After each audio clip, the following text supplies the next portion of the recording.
안녕하세요. 김태훈의 현명한 투자자 방송 시작하겠습니다. 본 영상에서 다루는 내용은 투자 권유가 아니며 각 개인의 투자 판단에 대한 책임을 지지 않습니다.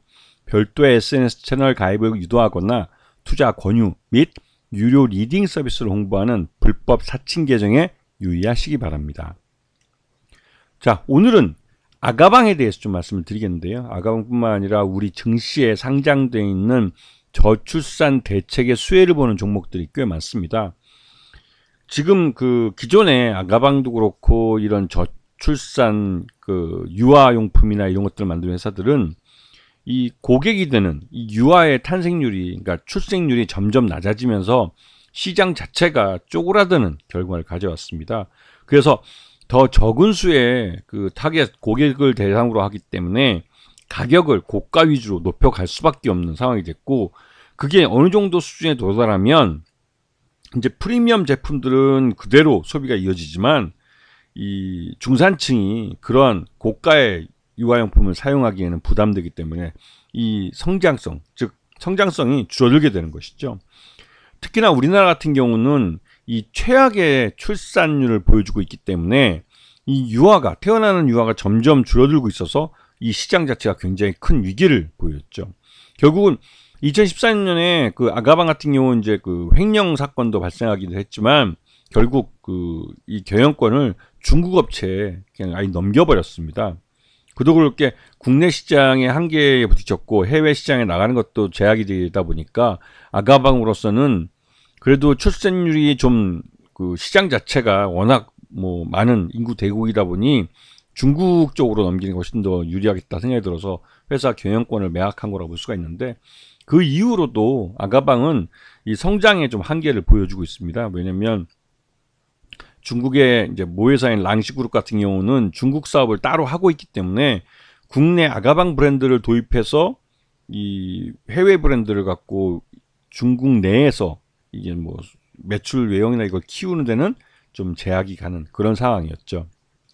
자, 보시게 되면 최근 들어서 이제 이 저출산 대책에 대한 관심이 많아지고 있습니다. 이거는 이 앞에서 보시면 세계에서 그 전 세계에서 최악의 출산율을 나타내고 있고 인구 소멸이 빠르게 나타나고 있는 국가가 바로 우리나라이기 때문에 이 저출산 대책은 반드시 필요한 것이고, 이 내년 저출산 대응 예산이 요번에 확정이 되는데 그게 이제 그 올해 16조 1천억보다 한 22% 늘어난 19조 7천억으로 늘어났습니다. 그런데 이 늘어난 이 22% 중 대부분이 부동산과 관련된 그런 자금들이죠. 이런 부분을 잘 보셔야 되는 겁니다. 이 예전에 2022년부터 2024년 이게 이 부모 공동육아 휴직제로 이제 바뀌면서 이런 공동육아에 대한 이런 혜택들을 많이 주고 있습니다. 워낙 애가 안 태어나다 보니까 애를 낳지 않는 이 젊은 부부들에게 애를 낳게 하기 위한 여러 가지 인센티브를 주고 있는 것이죠. 그리고 이것은 단순히 정부만 하는 게 아니라 기업들도 여기에 적극적으로 참여를 해줘야만 가능한 일입니다.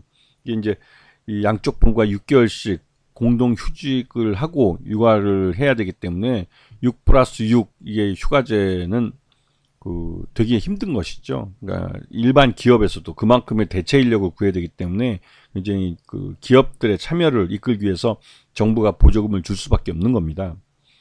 자, 그리고 요번에 2024년 출산 육아 관련 정부 예산을 보시게 되면 여기서 이제 이 예산안이 이제 22%가 늘어나게 된 건데, 가장 크게 늘어난 게 이제 주택구입, 전세자금 융자 뭐 이런 쪽에 들어가는 돈이 많습니다. 이게 아기가 태어나면 그만큼 이 저금리로 대출을 받을 수 있게 해서 주택을 살 수 있는 가능성을 높여준다.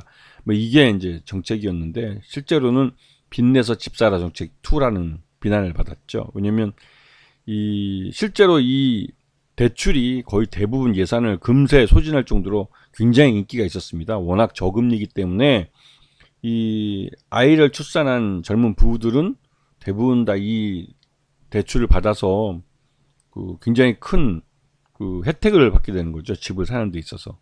근데 그렇게 하면서 이제 이게 일종의 그 이 미분양 주택을 해결하는 한 방법으로 사용되었기 때문에 이게 또 이제 그 나중에는 이 부부들이 이 하우스 푸어로 전락해버리는 그런 결과가 될 수 있기 때문에 그 리스크도 또한 있는 상태입니다. 그리고 이러한 여기 보시게 되면 이제 아가방 같은 경우는 이 사업 자체가 이제 발주처가 되고, 아가방이 여기서 이제 생산 발주를 해서 이 외부 협력업체들, 즉 생산 공장들이 이거를 이제 상품이나 제품으로 만들어냅니다.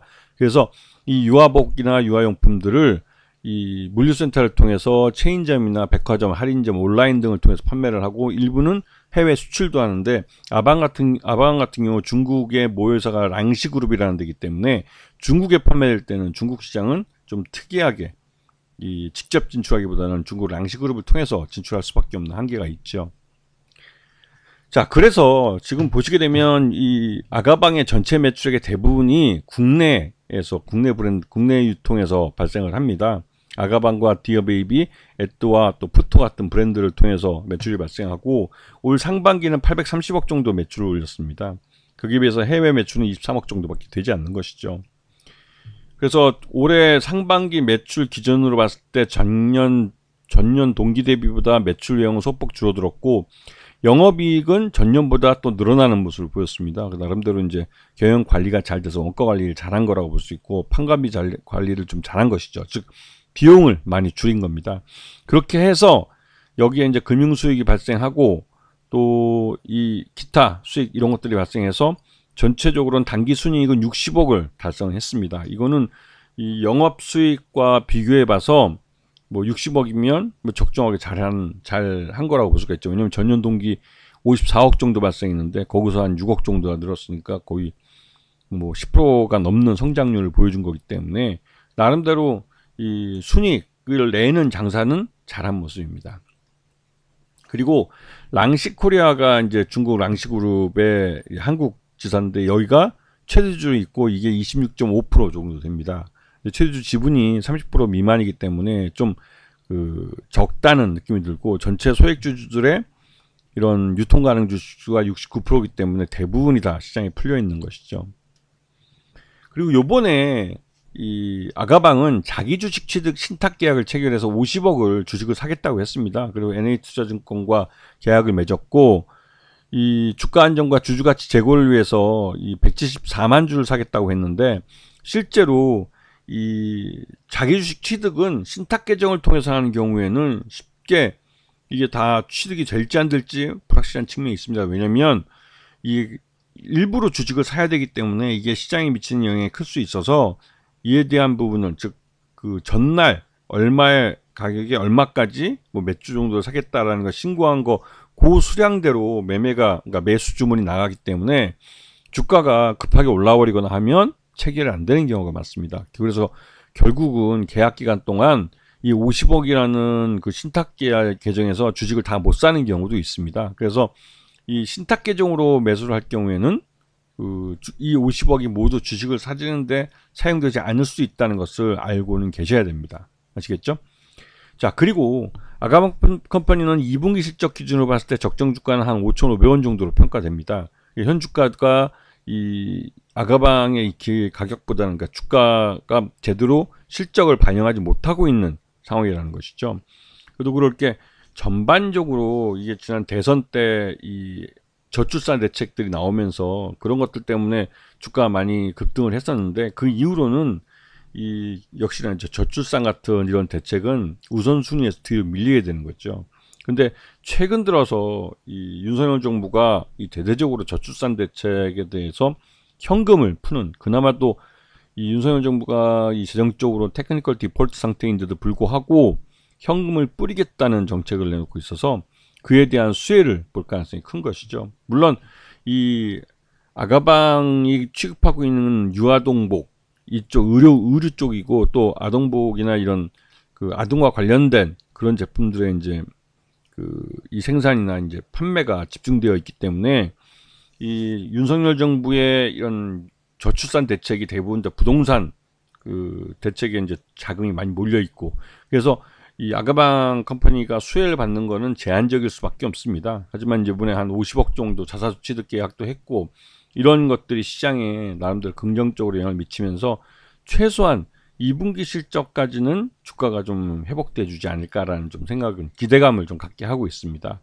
그래서 아가방 컴퍼니가 요즘 최근 들어 주가가 많이 급등하고 특히 이런 유아복이나 또 이제 저출산 관련주들이 주가가 센 이유가 윤석열 정부가 이제 그 대외적으로 보여줄 수 있는, 특히 이제 이게 이제 그 국민들에게 제대로 뭔가 되고 있다는 걸 보여주기 위해서 돈을 이쪽에다가 저출산 대책에다가 뿌리겠다는 건데, 이게 앞에서 잠깐 말씀드렸지만 어디까지나 이 신혼부부들이나 첫 아이를 낳는 이 저출산 가정들에 대한 이 현금성 지원이나 또 이제 이 주거 불안에 대한 해결을 하기 위한 이런 전세자금 대출이나 주택담보대출 같은 경우는 결국은 이게 이제 빚내서 집 사라 정책의 이탄으로서 결국 부동산 투기 대책이 될 수밖에 없는 것이죠. 그래서 실제로 아가방 컴퍼니가 이러한 윤석열 정부의 저출산 대책의 수혜를 받은 데는 제한이 가고 있습니다. 하지만 시장에서는 그나마도 정부가 실제로 이제 돈을 투자해주고 있는 분야가 이런 분야밖에 안 되기 때문에 경기 침체 중에서도 그나마도 좀 숨통이 트일 수 있는 부분이 저출산 대책이겠다라는 이런 말들이 좀 자조 섞인 말들이 나오고 있는 것이죠. 그래서 최근 들어서 이제 아가방 컴퍼니가 좀 움직여주고 있는 겁니다. 물론 이 아가방 컴퍼니 말고도 다른 저출산, 육아나 보육, 이런 아동에 대한 이런 쪽 관련된 종목들이 강하게 움직이고 있는 건 그나마 또 윤석열 정부에서 재정이 이런 쪽에 집행이 되고 있기 때문에 어느 정도 바텀이 지탱이 될 수 있다라는 그런 기대감이 있기 때문에 그런 것입니다. 예전에는 경기 침체에 이런 이 정부 정책 수혜주들을 많이 찾아봤지만 요즘 같으면 이제 정부가 돈이 없기 때문에 실제로 뭘 하겠다 해도 그 관련된 예산을 확보해야만 실제로 그 돈을 쓸 수 있는 그런 상황이죠. 지난번 윤석열이 이 부산 엑스포 유치를 한다고 해외 많이 다닐 때 결국은 해외 순방하는데 뭐 해외 여행하는데 돈이 모자라니까 다른 그 부처들의 예비비를 끌어다 써버렸죠. 그것처럼 말은 이런 정책을 하겠다고 했지만 실제로는 이 정책에 실제로 돈을 안 쓰는 경우도 있습니다. 이제 그런 부분들을 좀 잘 보셔야 되는 거죠. 내년에 예산이 더 타이트하겠지만 그나마도 이 저출산 대책만큼은 그래도 예산이 좀 늘었다는 평가를 받지만 그 대부분도 역시나 이 신혼부부들의 주택 마련이나 이런 전세대출 자금 이런 쪽에 이제 편중이 돼서 결국은 집 사서 그러니까 빚내서 집 사라 투 정책이라는 비아냥이 나올 수밖에 없는 그런 상황이라는 것도 분명 기억하고 계셔야 되는 것이죠. 아시겠죠?